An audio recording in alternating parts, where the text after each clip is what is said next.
Nous sommes en Bourbonnais, au cœur de la France, une ancienne province devenue département de l'Allier. Près d'ici, Vichy, Moulins, Montluçon. Au sud, l'Auvergne et Clermont-Ferrand. Au nord, la région centre, la Bourgogne, les Pays de Loire. Un pays de transition entre le nord et le sud, l'est et l'ouest de la France, à 300 km de Paris. Ici coule une rivière qui lui a donné son nom, l'Allier, et deux autres rivières, la Sioule venue des volcans d'Auvergne et la Bouble. C'est à leur confluent que s'est développé le vignoble de Saint-Pourçain. Considéré comme l'un des plus anciens de France, il aurait été planté par les Phéniciens, puis cultivé par les Romains en l'an 50 avant Jésus-Christ. Les vignes s'étendent sur 19 communes. Elles sont cultivées sur les coteaux argilo-calcaires ou sur les terres sableuses qui bordent l'Allier, la Sioule et la Bouble. Dans l'ancien temps, chacun avait sa parcelle, chacun produisait son vin. Aujourd'hui, le vignoble est entre les mains de viticulteurs très professionnalisés. Dès 1952, ils se sont regroupés au sein de la cave de l'Union des vignerons de Saint-Pourçain. Ce sont eux qui apportent la récolte et c'est l'Union des vignerons qui assure la vinification et la commercialisation des vins.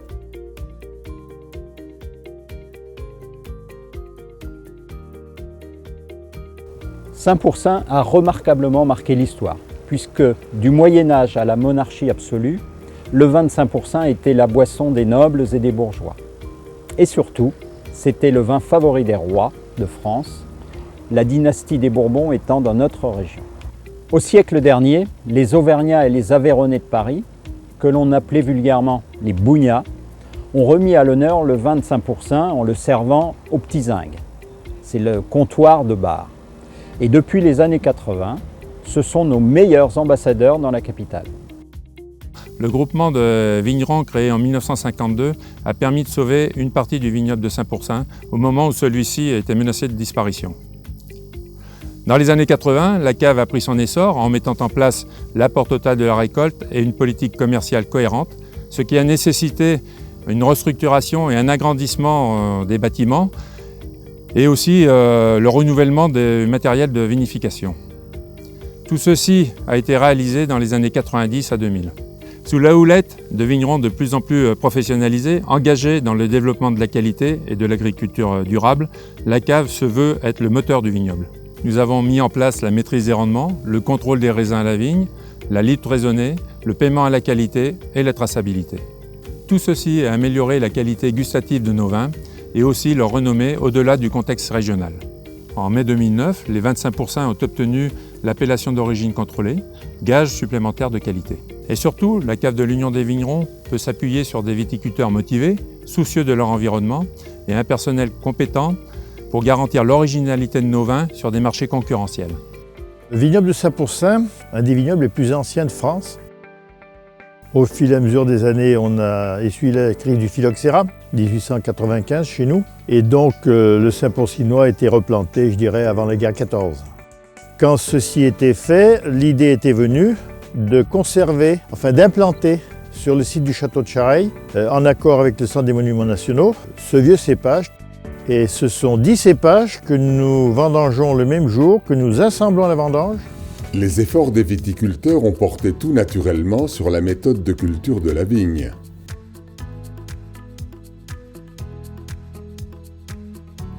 Les vignes à Saint-Pourçain sont plantées à 2,50 m entre chaque rang et entre chaque pied 1 mètre.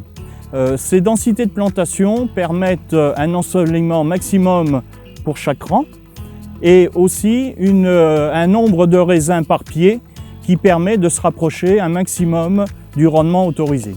À la faveur de programmes d'aménagement foncier soutenus par l'État, les viticulteurs ont aussi planté de nouvelles vignes et sélectionné leurs cépages. Sur le site de l'Union des vignerons de Saint-Pourçain, tout a changé aussi au fil des années. Des investissements réguliers permettent d'avoir des installations toujours à la pointe des dernières technologies. Et cela depuis les conquets de réception de vendanges jusqu'aux chais de vinification, sans oublier la mise en bouteille. Pour la vinification, c'est le savoir-faire et le tour de main des hommes qui comptent.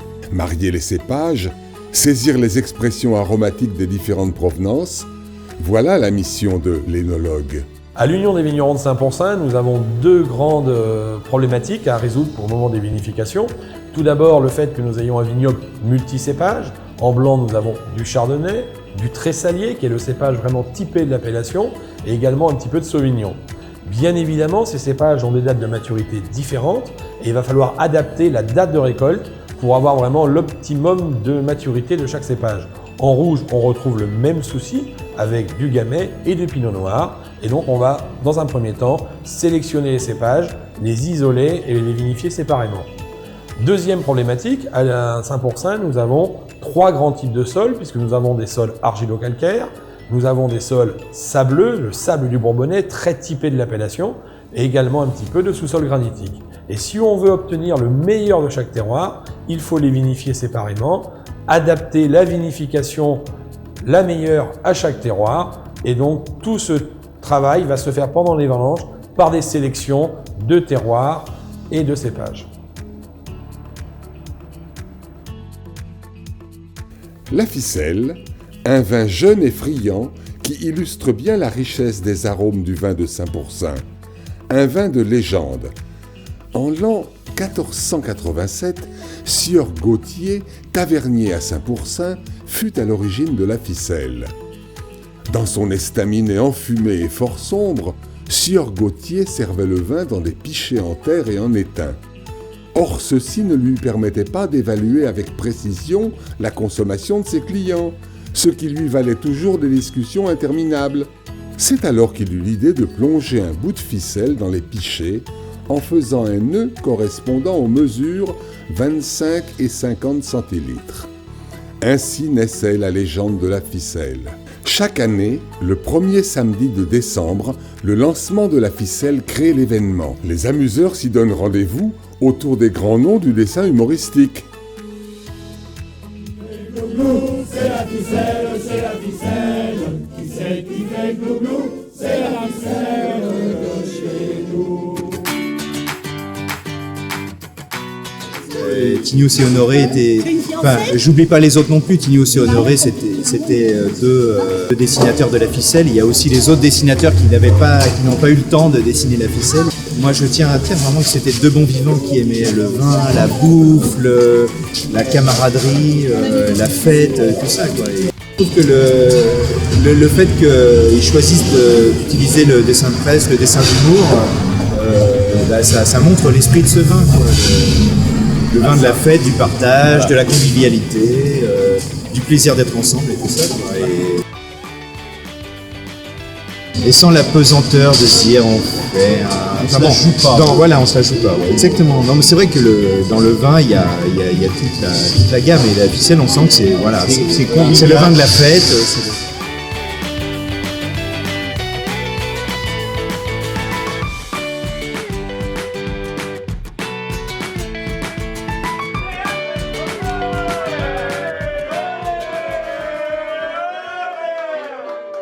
Saint-Pourçain nouveau, c'est la ficelle. C'est une grande journée. C'est une des journées de l'année où on s'amuse beaucoup et où on se régale beaucoup.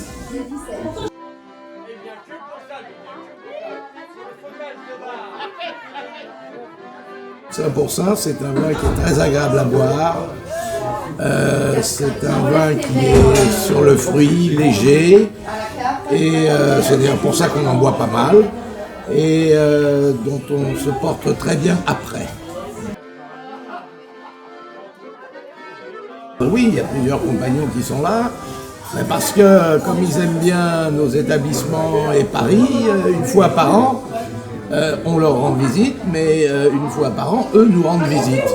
C'est en général des visites extrêmement sympathiques et conviviales.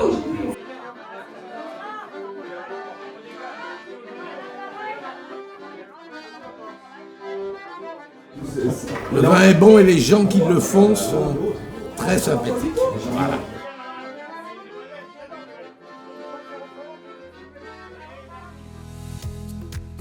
Aujourd'hui, les restaurateurs, les sommeliers, les cavistes et les journalistes de la presse spécialisée apprécient la finesse, la complexité et l'expression aromatique de nos vins. Tout cela confirme sa place de leader dans des marchés dits de niche ou régionaux. De fait, les nombreuses médailles obtenues au Concours général agricole de Paris, ainsi que sur le guide Hachette des vins et bien d'autres encore, attestent de notre savoir-faire incomparable en la matière.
Des vins de domaine complètent la gamme de la cave.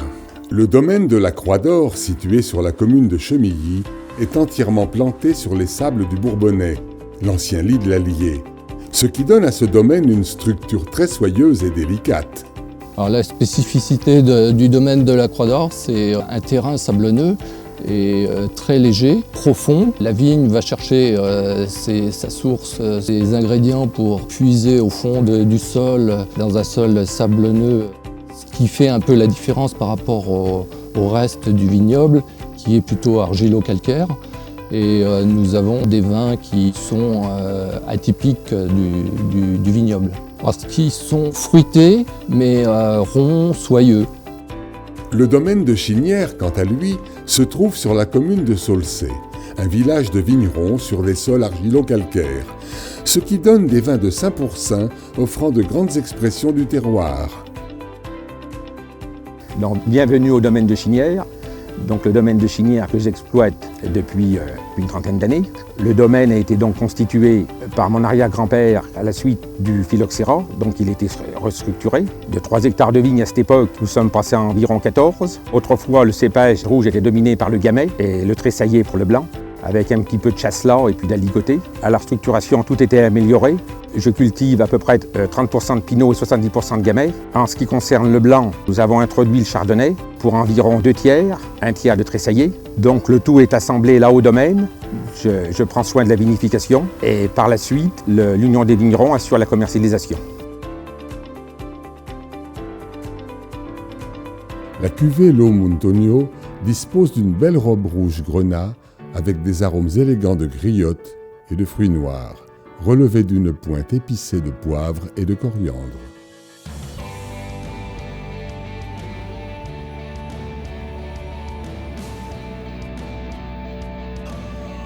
Chaque été, depuis 1987, une vingtaine de vignerons transportent quelques milliers de bouteilles de Saint-Pourçain dans un buron niché à 1100 mètres d'altitude, près de Pierrefort, dans le Cantal.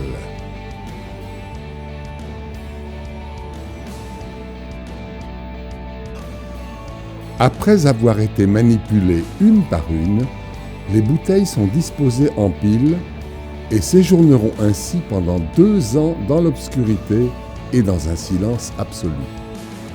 Cet élevage permet de garder la fraîcheur initiale du vin tout en lui apportant un bouquet original. Dégustez cette cuvée d'exception, issue d'un assemblage des meilleurs terroirs, de pinot et de gamay, au caractère complexe et puissant. Lo Montonio accompagne parfaitement les viandes rouges, côte de bœuf en croûte de sel, et les fromages d'Auvergne à pâte molle, comme le Cantal et le Saint-Nectaire.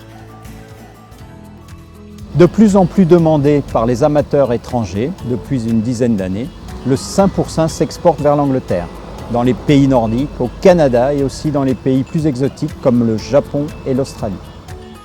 Nos différentes cuvées, vinifiées en fonction des terroirs et des cépages, permettent de servir nos vins de 5% à toutes les occasions de la vie, afin de partager des moments de convivialité entre amis ou en famille.